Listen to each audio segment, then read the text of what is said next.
Être un enfant et s'improviser journaliste pour 1 heure, c'est possible à la maison de Georges Sand à Nohant. Pendant les animations spéciales vacances, les jeunes doivent être attentifs à tous les détails de leur visite. Ensuite, ils devront compléter une chronique sur la vie de l'auteur.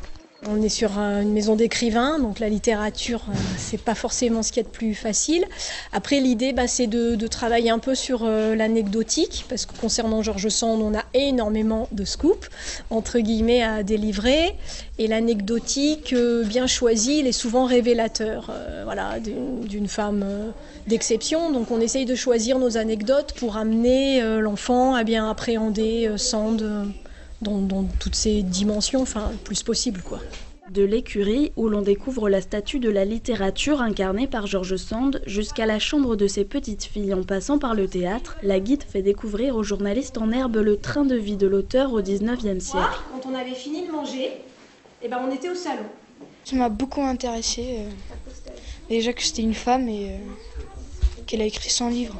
Ce que j'ai appris sur Georges Sand, c'est que normalement c'est une fille et on l'a appelée Georges Sand pour qu'on achète des livres pour qu'elle a plein d'argent, pour qu'elle ait de l'argent.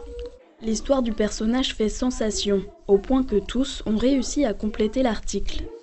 Mise en place pour la première fois ce jeudi, l'animation journaliste chez Georges Sand est un succès, tant auprès des moins de 15 ans qu'auprès de leurs accompagnateurs.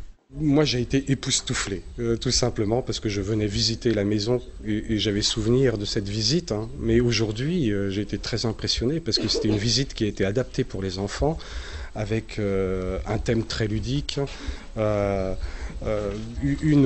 une guide qui était extraordinaire parce qu'elle faisait vivre avec plein d'anecdotes, plein de scoops. Donc rien à voir avec ce que j'ai vu il y a 35 ans. Cédée à l'État par sa petite fille en 1961, la maison de Georges Sand permet de découvrir autant de choses sur l'époque et les mœurs que sur la vie privée d'Aurore Dupin, une femme écrivain cachée sous un nom d'homme pour pouvoir vivre de l'écriture.